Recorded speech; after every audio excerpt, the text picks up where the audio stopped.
Hey, you guys, and welcome to American Culture. So, I've been going through a very interesting transformation.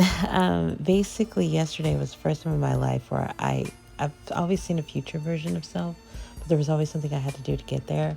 But yesterday, like I said, for the first time ever, it was like my future self and my current self were doing the same thing. So, with that in mind, I was listening in the Uber today, this woman's music, and they were all songs about cheating and stuff. And I thought to myself, wow, I need to tell her it's going to be all right. Because the things that we gravitate towards are the things that are going on in our mind. It's what we relate to. I'm not having a cheat on you experience. That's the reason why I realized that. Long story short, Keisha Cole's song, the one that you hear kind of playing underneath this, was playing on the radio. But rather than listen to the lyrics, I was listening to the beat of the instrumental. And I started to realize that I could feel and then see what the person who created that instrumental was thinking when they were making this song. I could feel the emotions. I could have an understanding of the incidences that came with the climaxes and the lows. I could understand the rhythm, the juxtaposition, all this different stuff. It was like I could see it. But the reason why is because they simply have love for the ability to transfer that or to translate that to other people, and they're doing that through music. It was a very visual and yet emotional experience. And so it made me realize that I got to this point because I've now learned to pay attention. The thing is, my final frontier, I guess to say, from becoming whole and being resurrected as the new me was to overcome lust. And I don't just mean like, oh, I want to have sex and this and that. I mean that instant gratification urge. And where did it come from?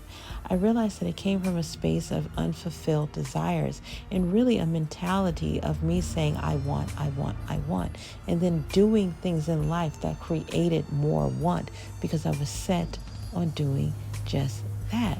I started to think about how you can cure lust is satisfaction. You need fulfillment.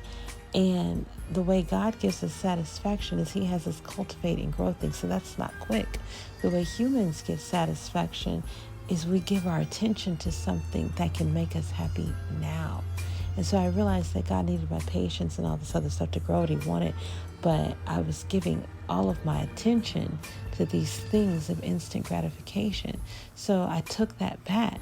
And it's like the world opened up. The moment that I said, I'm going to take my conscious awareness back. I'm going to take my attention back from the things that are short term and the things that are fleeting. And I'm going to give it to, be available to things that are long term. I began to see such deeper meaning in all of the different interactions that I'm currently having in life, from the music to the things that I see to the interactions.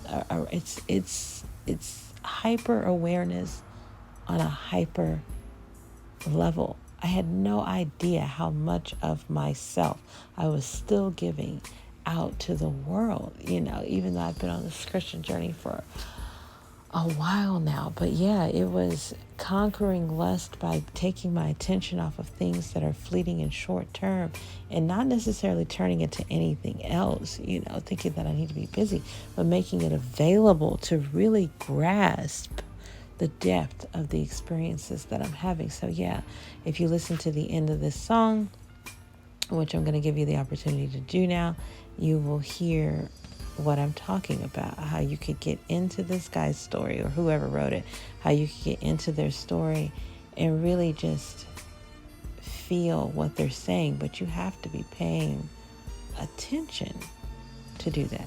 Have a blessed day, you guys.